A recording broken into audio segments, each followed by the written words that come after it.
Ini rahasia doa yang luar biasa. Doa adalah jembatan emas antara hamba dengan Tuhannya. Ketika pintu-pintu di bumi tertutup, yakinlah pintu di langit tidak akan pernah tertutup. Jangan putus asa. Allah lebih cinta kepada kita melebihi cinta kita kepada Allah.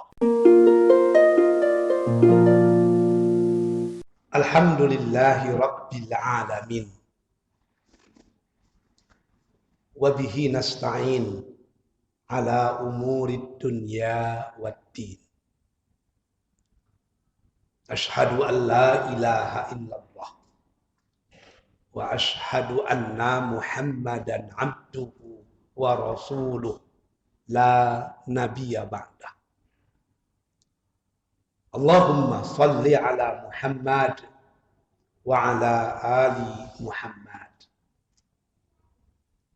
Ya ayyuhal hadirun, inni usyikum wa iyaya bitaqwallah. Faqad fazal muttaqun. Qala Allah Ta'ala fil Qur'anil Karim. A'udzu billahi minasy syaithanir rajim. Bismillahirrahmanirrahim. Wa idza sa'alaka 'ibadi anni fa inni qarib. Ujibu da'watad da'i idza da'an. Falyastajibu li wal yu'minu bi la'allahum yarshudun. Hadirin sidang jemaah Jumat, para undangan Allah yang berbahagia. Puja, puji dan syukur, tasbih, tahmid, tahlil dan takbir hanya wajar kita sanjungkan keharibaan Allah Rabbul Jalil. Sebab hanya karena kudrat, iradat dan inayatnya kita masih lagi diberi nikmat hidup. Semoga sisa-sisa hidup yang masih kita miliki akan semakin mendekatkan kita kepadanya. Selawat beriring salam kita pohonkan kepada Allah agar tetap dicurahkan kepada Rasulullah Habibullah Muhammad sallallahu alaihi wasallam. Sama-sama kita berikrar agar tetap menjadi umat dan pengikutnya yang senantiasa menghidup-hidupkan sunnahnya dalam hidup dan kehidupan kita insya Allah. Dari mimbar yang berbahagia ini, khatib berwasiat untuk diri khatib dan kepada kita semua agar bertakwa kepada Allah. Janganlah sampai kita mati sebelum menjadi orang yang bertakwa secara hakiki. Hadirin sidang jemaah Jumat yang dicintai Allah. Ayat yang kita bacakan tadi sangat akrab di telinga kita. Ayat ini menceritakan begitu dekatnya Allah dengan hambanya.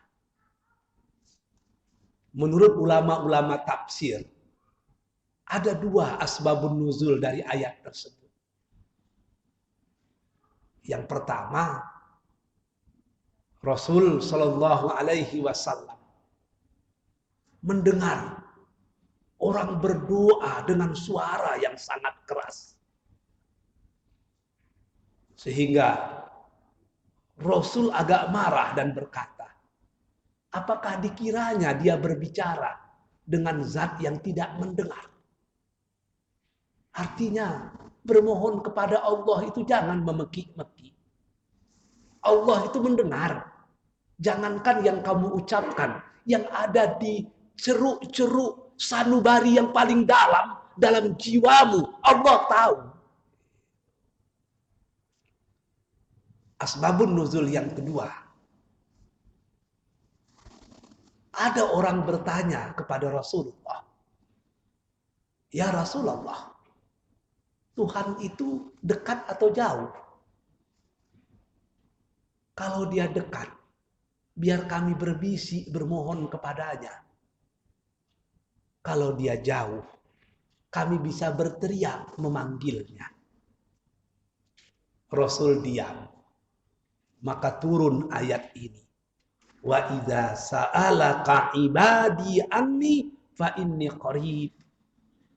Jika ada hambaku bertanya padamu ya Muhammad tentang diriku, jawablah bahwa sesungguhnya aku sangat dekat. Aku akan menjawab, mengabulkan doa orang yang berdoa kepada. Oleh karena itu, lakukan semua perintahku, tinggalkan semua laranganku, dan berimanlah kepadaku.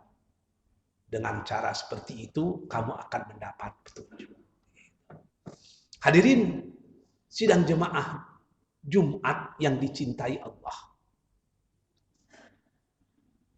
Orang sering menganggap remeh doa. Padahal di dalam hadis Rasul Shallallahu Alaihi Wasallam, Rasul mengingatkan bahwa doa itu senjata super canggih yang dimiliki oleh umat Islam. Kalaulah doa itu makbul, tidak ada sekat yang bisa memutuskan antara permohonan orang berdoa dengan jawaban Allah kepadanya. Doa yang mustajab itu melipat jarak sedemikian pendek antara makhluk yang berdoa di bumi dengan kekuasaan Allah yang ada di arasy-Nya. Begitu hebatnya doa. Orang yang berdoa, sesungguhnya mereka yang sadar sesadar-sadarnya bahwa dia bukan siapa-siapa. Dan dia tidak memiliki apa-apa. Karena segala sesuatu itu sesungguhnya milik Allah. La haula wa la quwata illa billah. Maka kita disuruh berdoa agar sifat sombong yang menganggap kita mampu melakukan sesuatu dengan kekuatan kita sendiri itu luntur dari jiwa kita. Sebab kalau orang sudah merasa dia mampu melakukan tanpa pertolongan Allah, dia sudah menuhankan dirinya sendiri. Doa sangat penting sebagai bukti kalau kita bukan siapa-siapa dan kita tidak punya apa-apa. Pada sisi lain, kehidupan manusia itu tidak akan pernah sunyi dari ujian dan cobaan. Semakin tinggi kedudukan kita, semakin kuat pula cobaan yang datang. Angin-angin cobaan itu persis seperti badai yang mengasak, mengusik, dan mengoyangkan pokok-pokok kayu yang tinggi. Artinya semakin tinggi pokok kayu, semakin kuat pula badai yang menerpanya. Maka semakin kuat keimanan seseorang, semakin tinggi pula cobaan yang akan diterimanya. Kalau tidak mau diuji, tidak mau dicoba oleh Allah, itu sama saja menjadi rumput-rumput di padang pasir, rumput-rumput di padang tandus yang tidak punya harga apa-apa. Maka dia tidak diusak-asik oleh angin, sebab dia menurut angin tidak punya kedudukan yang layak untuk diuji. Siapa di antara kita yang tidak punya cobaan? Para suami kadang-kadang berupaya sekuat tenaga untuk istiqomah di jalan Allah. Begitu di rumah, istri tidak sejalan dengan kita. Kadang suami istri sama-sama istiqomah. Anak-anak bersimpang jalan dengan kita. Kadang-kadang keluarga kita oke, tapi keluarga yang lain bermasalah. Yang mau tidak mau, kita juga harus memikirkannya. Itu baru urusan keluarga, lain lagi urusan masyarakat, urusan bangsa, urusan negara, bahkan urusan agama. Ada orang yang tegar. Dia mampu menghadapi tantangan itu dengan kekuatan batinnya. Tapi terlalu banyak orang yang tidak mampu untuk menahannya sendiri. Sehingga dia memerlukan pengaduan kepada orang lain. Tapi ada kalanya permasalahan hidup kita itu tidak mungkin pula kita ceritakan kepada orang lain. Sementara kalau kita simpan-simpan, itu akan menjadi penyakit. Jawabannya, kepada siapa kita akan labuhkan semua permasalahan hidup yang tidak mungkin kita sampaikan kepada orang lain. Maka tentu hanya kepada Allah kita kembali. Hanya kepada Allah kita labuhkan semua permohonan. Hanya kepada Allah kita adukan semua permasalahan. Mengadukan keluh kesah jiwa. Menyampaikan permasalahan hati kepada Allah, Tuhan yang maha sempurna. Itulah yang disebut dengan doa. Maka sholat itu sendiri pun pada hakikatnya adalah doa. Sebab dalam bahasa Arab, as-sholah, lughatan ad-doa. Sholat itu secara bahasa bermakna doa. Maka kita harus akrab dengan Allah di malam-malam yang gelap, di malam-malam yang sunyi, di malam-malam yang sepi. Ketika orang terlena, kita bangun. Ketika orang bermimpi, kita berwudu. Ketika orang terbuai dalam tidurnya, kita ruku dan sujud. Ketika orang tidak berbuat apa-apa, di malam-malam itu kita angkatkan tangan ke langit, kita ceritakan kepada Allah apa yang tidak mungkin kita sampaikan kepada manusia. Ini yang dikatakan Rasul dalam salah satu hadisnya. Aqrabu ma yakunul abdu mir rabbihi wa huwa sajid fa aksarud du'a. Sedekat-dekat hamba dengan Tuhannya adalah ketika dia sujud dalam sholatnya. Pada waktu itu eratkanlah, banyakkanlah berkomunikasi dengan Allah Zul Jalali wal Ikram. Apakah setiap doa kita itu akan dikabulkan Allah? Pasti. Allah sendiri menyatakan, Ud'uni astajib lakum. Berdoa kepadaku, aku pasti akan menjawab doa-doamu itu. Akan tetapi tentu ada syarat-syarat yang mesti kita lakukan agar doa kita diperkenankan oleh Allah.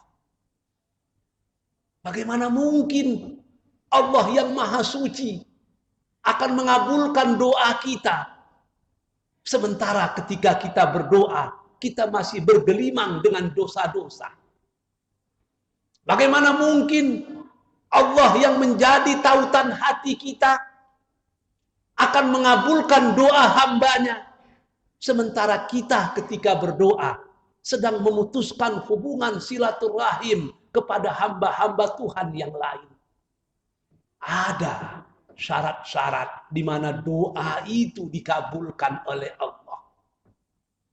Akan tetapi intinya Doa seorang hamba kalau dilakukan dengan penuh kehusukan, disampaikan dengan penuh pengharapan, menyempurnakan syarat-syarat doa agar dikabulkan oleh Allah, Allah pasti akan mengabulkannya. Hanya saja cara Allah mengabulkan doa kita itu berdasarkan ilmu Allah yang azali, metode penerimaan doa yang bagaimana yang cocok untuk setiap hamba yang berdoa.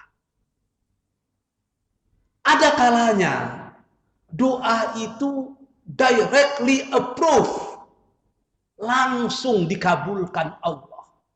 Karena menurut ilmu Allah, kita memang layak menerima balasan seperti itu. Seperti doa Nabi Isa alaihissalam dikepung oleh orang Yahudi, naik ke atas bukit, dikejar ke atas sehingga sampai ke puncak. Mau naik ke atas sudah awan, mau turun ke bawah tentara-tentara musuh menyerang. Berhari-hari dikepung, tidak bisa kemana-mana, perbekalan habis, air yang diminum pun tidak ada. Pada waktu itu di ujung pengharapan, Nabi Isa alaihissalam berdoa, ya Allah, tolong turunkan hidangan dari langit yang kita kenal dengan istilah Al-Ma'idah yang diturunkan Allah kepada Nabi Isa dan pengikut setianya. Begitu selesai berdoa, hidangan itu pun sampailah ke depan Nabi Isa dan para sahabatnya. Artinya ada kalanya kita berdoa, begitu kita selesai berdoa, dalam waktu yang singkat doa itu dikabulkan oleh Allah. Ada kalanya doa itu dikabulkan, tapi indirectly Allah kabulkan memerlukan waktu yang panjang. Karena menurut ilmu Allah, itulah yang terbaik untuk kita. Nabi Ibrahim berdoa, Rabbi habli minas sholihin. Ya Tuhanku, tolong kau anugerahkan aku anak yang soleh. Berapa lama dia berdoa? Menurut sebahagian tafsir, 80 tahun dia berdoa. Tidak pernah alfa, tidak pernah lelah, tidak pernah berprasangka buruk dengan Allah. Setelah 80 tahun, fabasyarnahu bighulamin halim. Baru Allah kabulkan doa Nabi Ibrahim dengan lahirnya anak yang ditunggu-tunggu yang kita kenal dengan Nabi Ismail. Nabi Zakaria berdoa, Rabbi habli min ladunka dzurriyyatan thayyibah. Berpuluh tahun berdoa, barulah lahir Nabi Yahya. Doa dikabulkan, tapi memakan waktu yang panjang. Ada kalanya Allah mengabulkan doa kita, tapi diganti Allah permintaan kita dengan pemberian Allah yang lain, yang menurut Allah pemberian yang diberikannya itu lebih cocok untuk kita dibandingkan dengan permohonan kita kepada Allah. Ada orang yang berdoa, ya Allah mudahkan rezekiku. Rezekinya biasa-biasa saja, tapi badannya sehat. Allah ganti rezeki yang bersifat materi dengan rezeki yang bersifat kesehatan. Kenapa demikian? Karena menurut Allah, orang seperti kita, sehat itu lebih baik daripada kaya. Ada orang berdoa, ya Allah, jadikanlah anak-anakku, anak-anak yang banyak rezekinya, banyak hartanya. Tapi Allah tidak berikan itu. Diberikannya kita anak-anak yang soleh, yang hidup sederhana, tapi berbakti kepada orang tua. Setiap kita datang berjumpa dengan dia, sejuk hati kita, tenang jiwa kita. Mana yang kita pilih? Dapat anak kaya raya, begitu kita jumpa dengan dia, terasa seakan-akan kita makan hati, baulam jantung. Menurut Allah, ini yang baik untuk kita. maka digantikan Allah doa kita dengan sesuatu yang lebih baik menurut ilmu Allah. Yang keempat, Allah tidak kabulkan doa kita langsung. Allah tidak kabulkan doa kita dengan memerlukan waktu yang panjang, tidak langsung. Allah tidak gantikan doa kita dengan sesuatu yang dianggap Allah lebih baik untuk kita. Tapi setiap kita berdoa, Allah gugurkan satu demi satu dosa-dosa kita. Ad-du'a kifarah. Doa pada waktu itu sudah menjadi alat untuk menghapuskan dosa-dosa kita. Tanpa kita sadari, setiap kita berdoa, gugurlah dosa-dosa dari sanubari kita. Ini rahasia doa yang luar biasa. Doa adalah jembatan emas antara hamba dengan Tuhannya. Ketika pintu-pintu di bumi tertutup, yakinlah pintu di langit tidak akan pernah tertutup. Jangan putus asa. Allah lebih cinta kepada kita melebihi cinta kita kepada Allah. Fa'tabiru ya ulil absar la'allakum turhamun.